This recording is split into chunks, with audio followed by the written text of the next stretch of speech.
اعوذ باللہ من الشیطان الرجیم بسم اللہ الرحمن الرحیم۔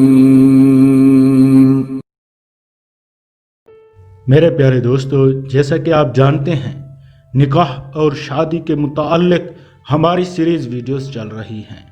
اگر آپ دوست ہمارے چینل پر نئے ہیں تو ہمارے چینل کا حصہ بنیں تاکہ آپ کو اسلام کے متعلق ہر قسم کے مسائل کا پتہ چل سکے۔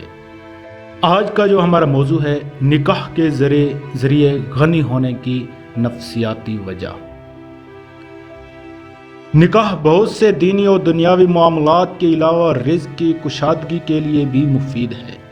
نکاح کی وجہ سے غنی ہونے کی ایک نفسیاتی وجہ بھی ہے، وہ یہ کہ اکیلا آدمی عموماً بے فکر ہوتا ہے، لیکن جب شادی ہو جاتی ہے تو احساس ذمہ داری پیدا ہو جاتا ہے۔ آدمی تنہائی سے کوشش کرتا ہے کہ جس کے نتیجے میں اس کے لیے رزق کے دروازے کھول جاتے ہیں۔